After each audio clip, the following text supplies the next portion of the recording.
comments and observations at this time of achievement and celebration, and at this time of continued rededication to hard work.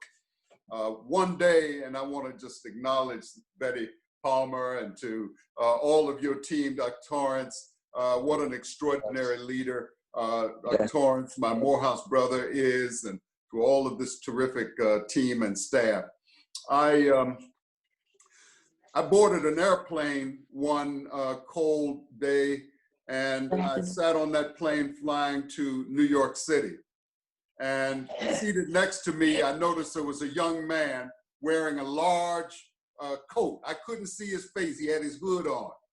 And I noticed that the stewardesses on the airplane kept coming up, offering him things and kind of fussing over him. And he seemed to be trying to go to sleep.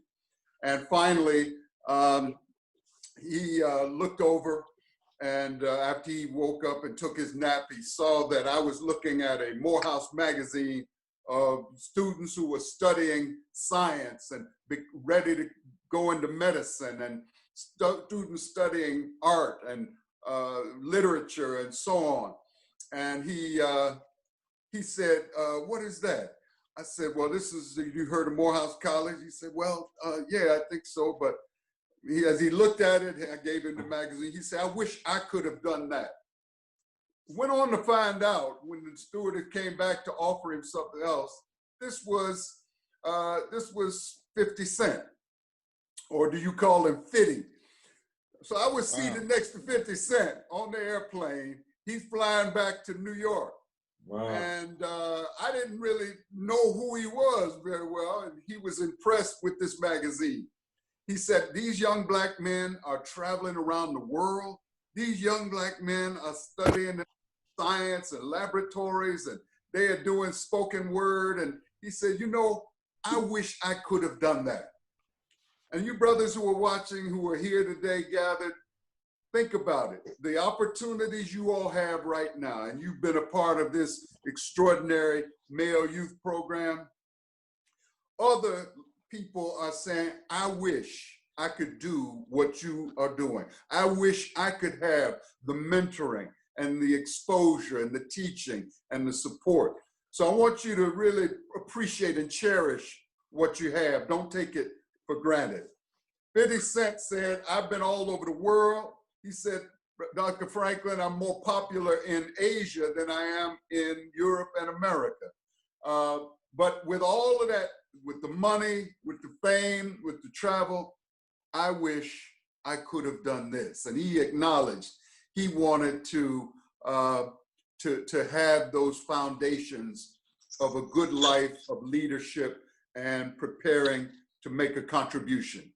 So I wish I could spend time with each of you to know more about the contributions you intend to make. But the big point is, remember, there are people who wish they had your experience and your opportunities. And as you all know, and perhaps Dr. Torrance has shared in the past, but one of the things I would always teach our students is what we call the 5 wells. And I wanted every student, every young man in our program on our campus to, number 1, be well-read. That means you do have to read, right? Make it a habit of reading and learning new things. And I would love to ask each of you, what do you like to read? What stimulates your imagination? Reading is important, and be sure you're reading and enriching yourself. And yes, read broadly. Don't just read one thing. Don't just read graphic novels, as we call them, comic books. Read different things. Read your schoolwork, but read beyond that. Ask people that you respect, what did they read that influenced their life? Well read. Number 2, well spoken. All of you are articulate. All of you have something to say, but be sure you have something to say and then say it well. So work on having that ability to articulate what you want to say, practice it. All great speakers rehearse first. That many speakers write down what they want to say before they say it. So when it's time to speak, they can bring it. And then when you finish strong, then you can drop the mic, right? Well-read, well-spoken. Third, well-traveled. What if I were to ask you right now, what are the 3 places in the world you want to visit in your lifetime? What's on your bucket list? And I've been blessed to travel, and other leaders here have traveled, but I hope that each of you will pick out those places you want to visit. Now, during COVID, you can go and visit those places online, right? But someday you will be able to board a plane and you can travel to those places. I don't know if any of you all have seen the movie Lord of the Rings. And one of the things I wanted to do was to go visit where they made Lord of the Rings. And so that much of that was shot in the country of New Zealand. So this afternoon, I want you to go look at a map. Find New Zealand. New Zealand. It is an extraordinary place. And then go back and look at parts of that movie, or Google the movie, and all those beautiful mountains and snow-capped mountains and lakes. That's where my wife and I visited. Well-traveled. Number 4 is well-dressed. And Dr. Torrance and Palmer and other leaders have been teaching you the importance of looking the part of a leader. Doesn't mean you have to dress up like you dressed up now and for every single day, for everything you do. Every occasion has an appropriate costume. Think about that. And so finally, it is well-balanced and having a balanced life. And if you find you're doing too much of one thing and not enough of the other, strive to balance them out. A time to work hard, a time to play. But some people play too much. You probably said to some of your friends, man, you play too much. It's a time for work. It's a time to be quiet, time to listen like you're doing now. Then your time to speak will come. The Bible has a wonderful wisdom about this in a book called Ecclesiastes. And you should check it out. Ecclesiastes is in the Old Testament. Chapter 3, Ecclesiastes. So we talk about well-read, right? This is something you can read today. Ecclesiastes chapter 3, verse 1. It says, to everything there's a season and a time for every purpose under the heavens.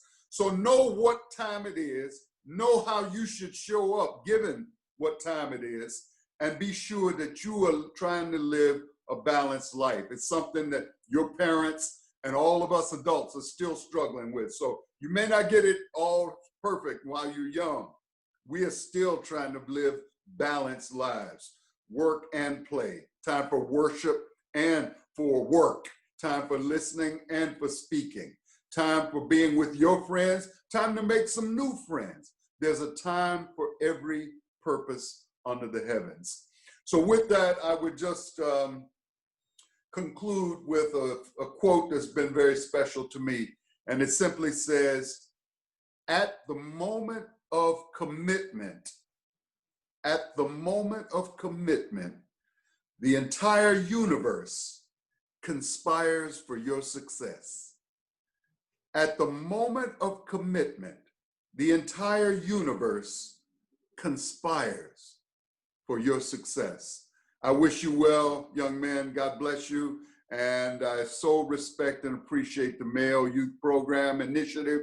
And I consider me one of you. I want to support your work going forward. I apologize for being late today. It was rude of me. I want to acknowledge that. You get in the habit of whenever you're late, apologize. I'm sorry I'm late. It was rude, and I'll do better next time. Those words say a lot to people. They say, this person is accountable and responsible, and we trust him or her to lead. So thank you all, and God bless you. Thank you. Thank you, Dr. Franklin.